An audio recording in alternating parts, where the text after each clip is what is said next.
राष्ट्रपति चुनाव को लेकर देश भर में सरगर्मियां बढ़ गई हैं। एनडीए की उम्मीदवार द्रौपदी मुर्मू और विपक्ष के उम्मीदवार यशवंत सिन्हा के बीच कड़ा मुकाबला है। लेकिन चुनाव से पहले कांग्रेस नेता अजय कुमार ने द्रौपदी मुर्मू को लेकर बयान दिया है, जिस पर अब विवाद खड़ा हो सकता है।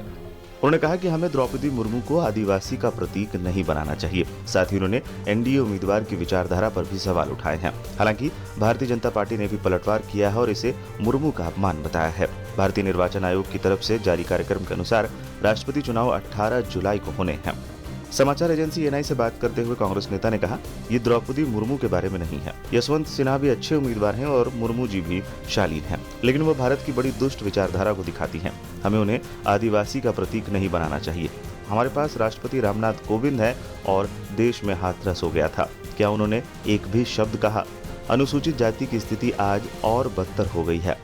So how do you see in the presidential election, your allied partner in Maharashtra, Shiv Sena, has decided to support Draupadi Murmu for the president candidate. How do you see this? No, look, I'm not sure about the because Thackeray has given the statement. okay, so my thing is very simple. It's not about Draupadi Murmu.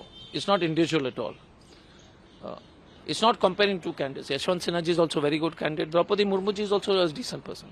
But she represents a very evil philosophy of India. So we should not mistake Draupadi, we should not make Draupadi Murmu ji as a symbol of Adivasi. You had Mr. Kovind, the present president. You tell me Mr. Kovind was the president and Hathras has happened. Has he said a word? Continuous atrocities on scheduled castes is happening all over India. The condition of scheduled castes has become worse. So creating symbols and then, fooling the people of India is what the Modi government is about. So this is a fight for the soul of the nation, and all like-minded parties should vote for Mr. Yashwant Sinha. Ajay Kumar ने आगे ये भी कहा कि समान विचारधारा वाली सभी पार्टियों को विपक्षी उम्मीदवार यशवंत सिन्हा के लिए वोट करना चाहिए।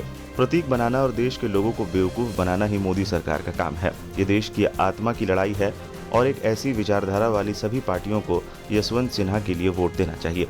खास बात है कि अगर मुर्मू चुनाव जीतती हैं तो वो देश की पहली आदिवासी और दूसरी महिला राष्ट्रपति होंगी। साल 2015 से 2021 तक झारखंड की पहली महिला राज्यपाल भी रह चुकी हैं। उनका जन्म ओडिशा के मयूरभंज में हुआ था। इसके अलावा वो भाजपा में साल 2002 से लेकर 2015 तक एसटी मोर्चा की राष्ट्रीय कार्यकारिणी सदस्य समेत कई अहम पदों पर भी रह चुकी हैं।